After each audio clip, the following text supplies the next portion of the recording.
In the sea of pyro unlocks, there's overpowered weapons, terrible weapons, and just plain annoying ones, but one weapon stands alone as probably one of the most underused pyro unlocks in all of Team Fortress 2, the flare gun.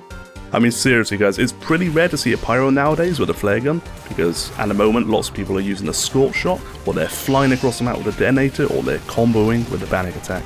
But the humble flare gun is one of my favourite weapons in any game, because it's deceptively simple, but it's also got a really high skill ceiling. You hit an enemy, they get lit on fire. You hit them again, and they get roasted by a 90 damage crit. Hitting flares does take some skill, and it's so satisfying to take out an enemy sniper with a crit flare from across the map, or steamroll enemies with crit flares, or just surprise enemy pyros with devastating flare punch combos.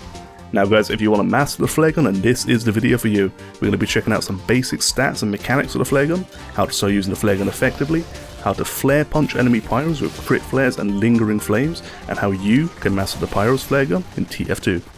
So why should we bother using the flare gun as a pyro? Well, the flare gun fires a fast moving arcing projectile that deals 30 damage to enemies at any range, and it crits enemies for 90 damage to enemies that are already on fire. You can even crit enemy pyros despite their immunity to afterburn, and I'm going to be showing you how to do this later on in the video.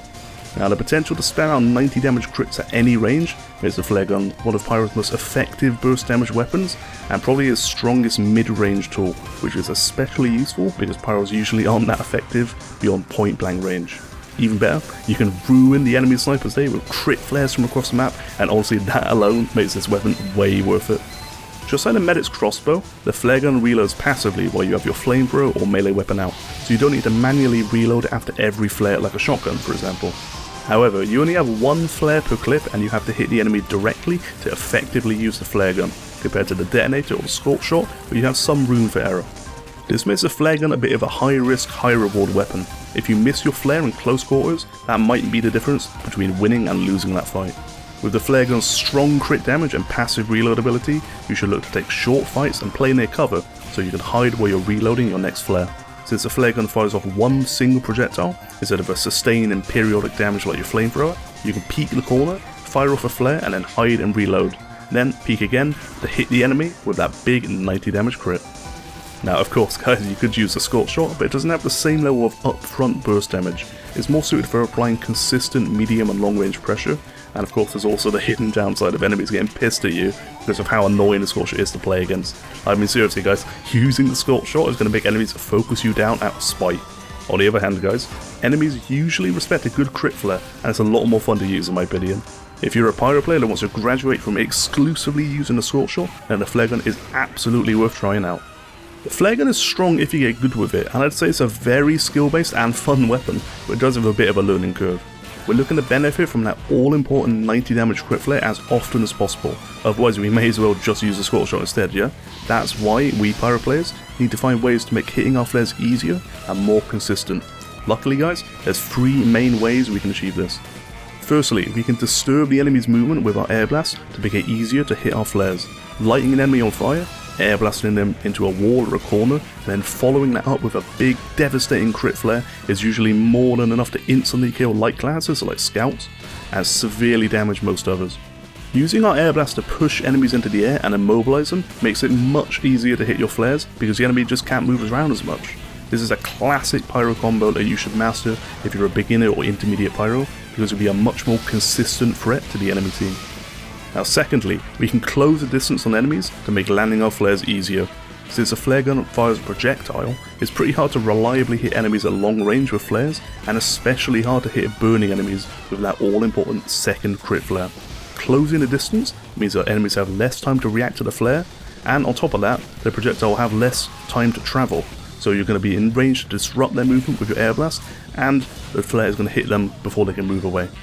The third and final way to improve our flare gun usage is obvious but underappreciated. Just improve your aim and practice with the weapon. Now if you practice with the flare gun and play with it in your future games, you're going to be getting used to that natural arc of the projectile, the speed of the flare, and how to predict your enemy's movements.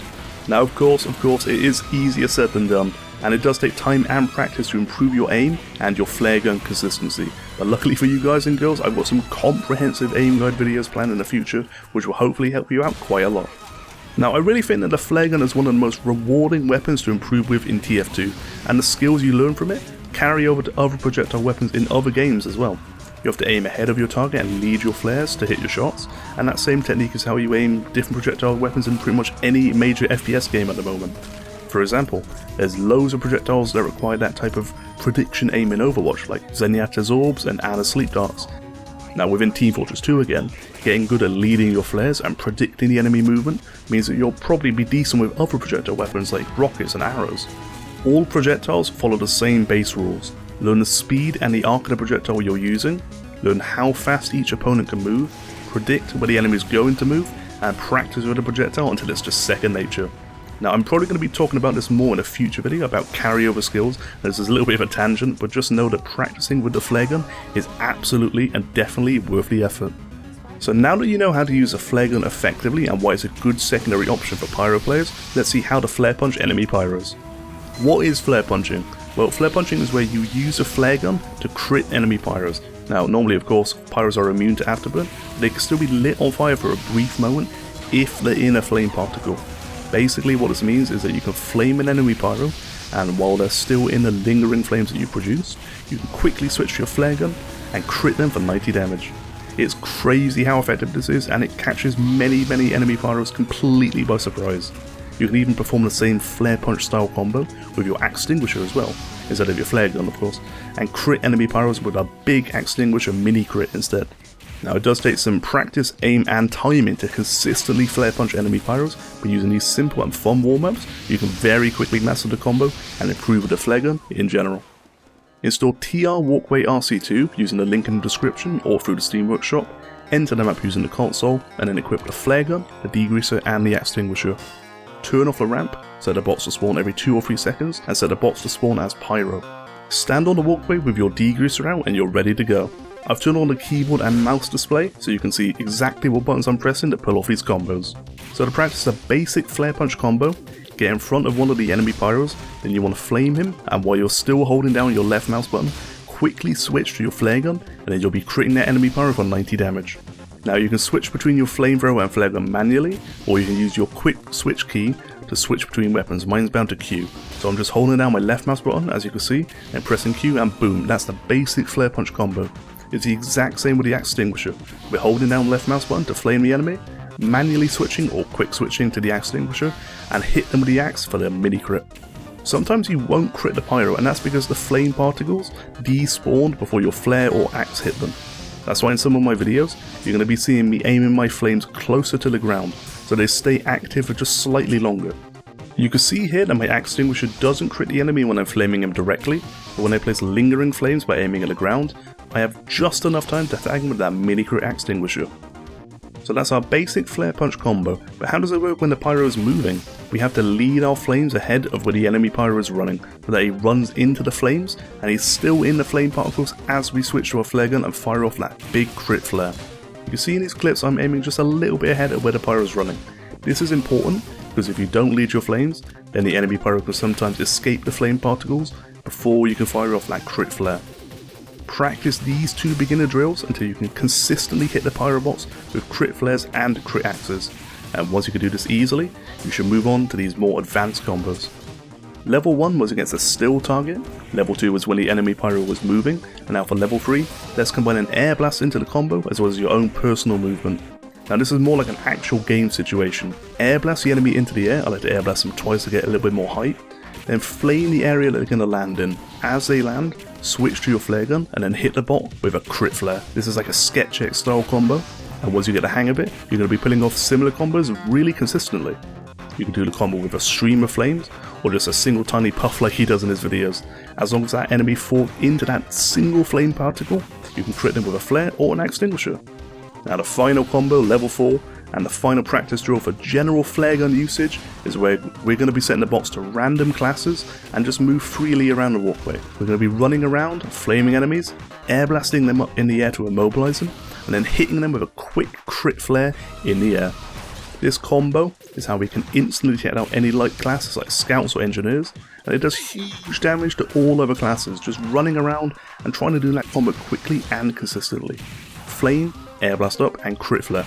If you see a pyrobot, try some of the flare punch combos you've learned while you're moving around the area. Flame the area in front of the pyrobot and then crit them using the flare gun. finally, try moving around the area randomly and hitting enemies with consecutive crit flares until they go down. Now this drill improves your aim and your overall consistency with the flare gun and its unique projectile speed and arc. You can flare the bots from short, medium and long range, and you can combine different strategies and flare punch combos and air blasts into your warm-ups. You can even set the bots to strafe around the area if you want to make it even harder, or activate the jump pad to launch bots into the air to practice your vertical aiming and air shots. Any level of player can benefit from these practice methods, and you should notice a real difference in your flare gun aim and flare punch consistency after completing his warm-ups. These combo techniques are what makes the flare gun a legitimate threat against all enemies, and the good thing about these warm-ups is that you're actually going to be using them in games. It's not one of those weird combos that you never actually use. These are your main bread and butter combos that you're going to be using to take down enemy pyros, take down enemy light classes in an instant, and destroy entire enemy teams with consecutive crit flares. I really hope you enjoyed this video, and as always, thank you so much for watching. Make sure you leave a comment, consider subscribing, and check out my other videos if you want more pyro tips. Oh my god.